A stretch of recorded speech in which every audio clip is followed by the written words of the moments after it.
Allez, on démarre cette émission dans le département de l'Ain, autour d'Oyonnax, le Haut-Bugey, autrement appelé le Petit Canada. On y fabrique aussi bien des lunettes, des jouets ou encore des meubles de jardin qui sont ensuite vendus partout dans le monde. Mais au quotidien, ce territoire doit se battre pour attirer la main-d'œuvre, acheminer ses matières premières et surtout, se faire connaître. La Plastic Valley, une industrie en montagne, c'est un reportage de Franck Grasso et Marine Zamit. Paris, janvier 2025, salon de la mobilité professionnelle. Oyonnax est une terre de rugby. Et donc l'année dernière, l'US Oyonnax était en top 14. D'accord. Je ne sais pas si vous en avez entendu parler. Donc ouais, effectivement, ça me parle Oyonnax, mais après, je n'ai pas regardé les matchs. La terre de rugby est avant tout terre d'industrie. Et Oyonnax et sa région misent gros sur ses échanges avec des Parisiens en mal de campagne. C'est assez varié, donc on cherche à recruter. Il y a plus de 3000 postes à pourvoir sur le territoire. Ici sur Paris, effectivement, il y a beaucoup de choses, il y a beaucoup de monde, mais au final, on se sent un peu étouffé en quelque sorte. L'opération séduction semble prendre. Quitter la région parisienne, quitter ces heures de transport en commun pour avoir de la verdure, avoir un cadre de vie plus harmonieux, plus 2025, quoi. Ce paradis entre lac et montagne existe. À 900 mètres d'altitude, le massif jurassien a même des allures de Québec. Juste en dessous des nuages, la vallée est ce jour-là un peu moins bucolique. C'est la Plastic Valley. La plasturgie y emploie près de 9000 salariés dans 400 entreprises. On y fabrique aussi bien des flacons de parfum que des lunettes ou encore des réservoirs et des pipettes de médicaments. On a souvent tendance à penser que les produits faits en plastique viennent du bout du monde. Et non, le bout du monde, il n'est pas si loin. Puis je suis toujours ébahie à titre personnel de pouvoir utiliser au quotidien des produits qui font 100% partie de notre tissu industriel. Tout ne vient pas de Chine. Cette entreprise travaillait autrefois pour l'automobile. Elle a basculé dans la santé, un domaine exigeant. Cette personne, c'est une opératrice qui se retrouve dans un environnement à part parce que c'est un environnement où il n'y a aucune poussière et aucune bactérie.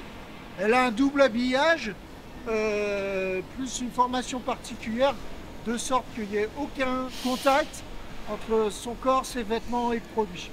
Malgré la forte concurrence, malgré les crises, la Plastic Valley résiste en s'adaptant. C'est un bassin d'entreprise qui est dynamique, qui est encore à capitaux familiaux, qui a une capacité de rebondir, de réagir très rapidement. Je pense qu'en plus, pendant la période de Covid, elles ont prouvé cette capacité à être, force de proposition et puis la mobilisation des personnes. Et je pense que c'est une fierté pour nous tous, en fait, de fabriquer des objets du quotidien, des objets qui font partie du quotidien des Français. L'obstination, un caractère montagnard, voilà qui fait avancer Oyonnax et sa région depuis des siècles. En témoigne le musée de la plasturgie, qui est avant tout le musée du peigne. En fait, c'est un décrassoir, ou autrement dit un peigne à poux, en buis. Au cours du 19e siècle, ils ont changé de matière, ça c'est une particularité à Oyonnax. Ils sont passés du buis à la corne et ils ont réalisé d'autres types de peignes, des méloirs, etc. Et puis quantité d'autres objets en fait décoratifs ou autres. On est en 1878.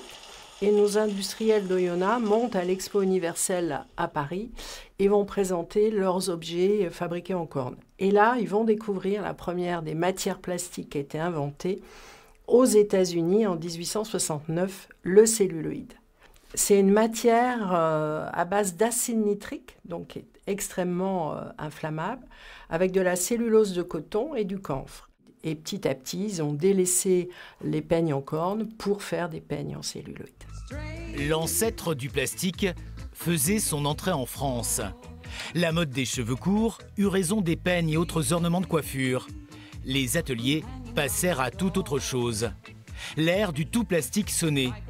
C'est ainsi que la vallée devint prospère, jusqu'à la mondialisation.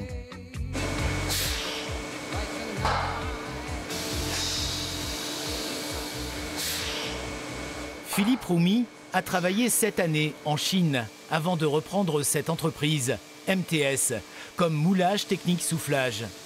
Ici, on donne dans les gros réservoirs pour poids lourds ou les énormes flotteurs pour stabiliser les panneaux photovoltaïques sur l'eau. Un marché un peu moins concurrentiel. C'est vrai que l'orientation qu'a pris MTS ces dernières années, c'est d'aller vers le soufflage de pièces de grande dimension. Donc par définition, ces pièces se transportent difficilement, on en met très peu dans un conteneur, donc on est un petit peu moins concurrencé sur notre marché qui est l'Europe de l'Ouest. Mais ce qui inquiète Philippe, c'est le recrutement. Longtemps, on a manqué d'ingénieurs. Aujourd'hui, toute la chaîne a des besoins. Je crois qu'il faut se mettre dans la position des jeunes qui cherchent une filière d'avenir dans lequel ils vont s'orienter. Et comme tout le monde, ils écoutent les informations et ils n'entendent parler du plastique qu'en mal. Alors j'entends que le plastique à usage unique, le plastique dans ses dérives, le plastique dans son usage, puisque les citoyens sont les premiers responsables pour moi du plastique que l'on retrouve dans la nature, évidemment, influence les jeunes. Et aujourd'hui, évidemment, cette filière est devenue moins attractive. La profession dit pourtant faire tous les efforts pour répondre au plastic bashing. Nous, vraiment, notre axe, c'est d'avoir une filière de recyclage qui soit un vrai modèle, qui soit exemplaire. Et là, pour ça, on a absolument besoin du soutien des pouvoirs publics. Quand on parle de plastique et de granulés plastiques, en fait, on peut s'en resservir et on peut en refaire plein de choses, soit le même produit, soit d'autres produits. Mais en fait, on a des possibilités qui sont absolument infinies. Se réinventer, une fois de plus, c'est le défi de la Plastic Valley.